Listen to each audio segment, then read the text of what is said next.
بسم اللہ الرحمن الرحیم۔ جس وقت بلایا گیا طبیب کو تو طبیب نے کہا یہ تو زہر ہے اور زہر جان بوجھ کر لگایا گیا۔ بہرحال امام کو شفا بھی ہوئی اور مدینہ آئے، اور اب کی مرتبہ جو تیسری بار زہر دیا گیا وہ ہیرے کو پیس کر امام حسن رضی اللہ تعالی عنہ کے مشکیزہ کے اندر ڈال دیا گیا۔ امام حسن رضی اللہ تعالی عنہ 27 سفر کی رات سوئے ہوئے تھے۔ اچانک نیند سے بیدار ہوئے۔ حضرت زینب رضی اللہ تعالی عنہا عبادت میں مصروف تھیں۔ آپ نے نیند سے بیدار ہو کر حضرت زینب رضی اللہ تعالی عنہا کو آواز دی اور حضرت زینب امام کی طرف متوجہ ہوئی۔ حضرت حسن رضی اللہ تعالی عنہ فرمانے لگے، میں نے خواب میں نانا جان اور امی اور ابا جان کو دیکھا کہ وہ مجھے جنت کی سیر کرواتے ہیں۔ میں نے نانا جان سے عرض کیا، آپ میرے حالات سے باخبر ہیں، مجھے تماچے لگائے گئے، میرے پیروں تلے سے مسلح کھینچا گیا، کتنا ستایا گیا، میرے سامنے اس وقت مدینہ میں میرے والدین کو گالی دی جاتی ہے۔ یا رسول اللہ، میں اس دور سے گزر رہا ہوں۔ آقا نے فرمایا کہ صبر کرو، تم بہت جلد ہم سے آ کر ملنے والے ہو۔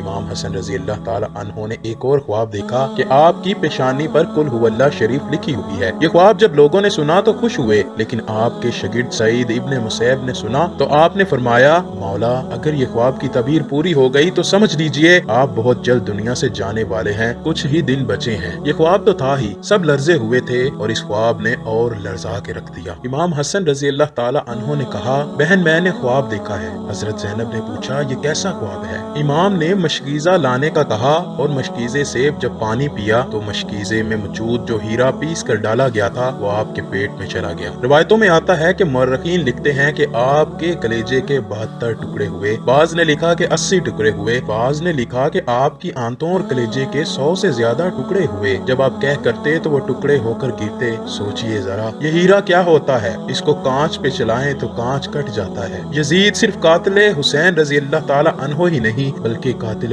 حسن رضی اللہ تعالی عنہ بھی ہے۔ اس پر تو سب اتفاق کرتے ہیں کہ سازش یزید کی تھی، لیکن زہر دیا کس نے، اس پر تاریخ خاموش ہے۔ حضرت مولانا حسن بریلوی رحمت اللہ علیہ نے ایک عورت کا نام لکھا، لیکن مفتی جلال الدین اس پر خاموشی کا حکم دیتے ہیں۔ مورخین اس میں اتنے الجھے ہوئے ہیں کہ کوئی واضح موقف پیش نہیں کیا جاتا، لیکن پڑھے لکھے لوگ ہیں، ان کے لیے ایک بات ہے کہ زہر دینے والا کون ہے۔ جس وقت ٹکڑے ہو کر گرنے لگے تو امام نے حضرت حسین رضی اللہ تعالی عنہ کو بلانے کا حکم دیا تاکہ کچھ نصیحت کر دوں۔ حضرت حسین رضی اللہ تعالی عنہ آئے اور حالت دیکھ کر گلے مل کر خوب روئے۔ بھائی بتاؤ آپ کو زہر کس نے دیا؟ اس لیے کہ سید الصابرین کا نواسہ ہے۔ بھائی مجھے جس پر شک ہے اگر وہی ہے تو اللہ بہترین انتقام لینے والا ہے، اور شک کی بنیاد پر کسی کو قتل نہیں کیا جا سکتا، کیونکہ میں نام لوں گا تو تم قتل کر دو گے، اور شک کی بنیاد پر کسی کو قتل نہیں کیا جا سکتا۔ اللہ بہترین انتقام لینے والا ہے۔ جب امام حسن نے امام حسین کو نہیں بتایا کہ قاتل کون ہے تو حتمی طور پر کسی کے بارے میں یہ فیصلہ کر دینا کہ فلاں قاتل ہے، میں سمجھتا ہوں کہ یہ زیادہ مناسب نظر نہیں آتا۔ بہرحال جب صبح ہوئی اور لوگ جمع ہونے لگے تو اس وقت امام حسن نے کہا، حسین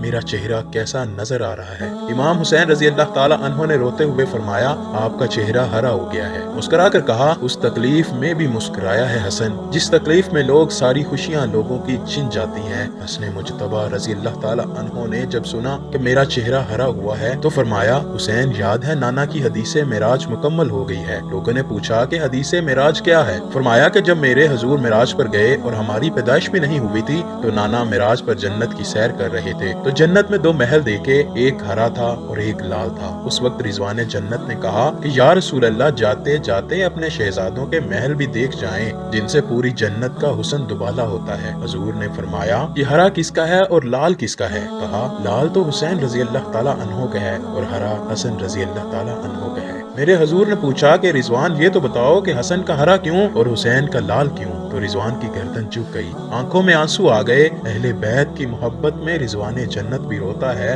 جبکہ جنت میں کوئی رو نہیں سکتا۔ جنت وہ ہے جہاں رویا نہیں جاتا، لیکن یہ شہادت حسنین ہے، اسے جب جب بھی یاد کیا جاتا ہے تو رضوان جنت بھی روتا ہوا نظر آتا ہے۔ رضوان کی عرض کرنے کی ہمت نہ ہوئی۔ حضرت جبرائیل علیہ السلام آئے اور عرض کی، یا رسول اللہ میں بتاتا ہوں، اللہ کے حکم سے یہ ہرا اس لیے ہے کہ حضرت حسن رضی اللہ تعالی عنہ کو زہر دیا جائے گا اور ان کا چہرہ اور جسم ہرا ہو جائے گا، اور حضرت حسین رضی اللہ تعالی عنہ کو کربلا میں شہید کیا جائے گا اور شہادت کی وجہ سے خون سے سارا جسم لال ہو جائے گا، اس لیے حسن کا ہرا اور حسین کا لال محل ہے۔ دیکھا حضور کی یہ حدیث معراج پوری ہو رہی ہے۔ اس کے بعد حضرت حسن رضی اللہ تعالی عنہ نے لوگوں کو جانے کا حکم دیا اور گھر والوں کو ٹھہرنے کا کہا۔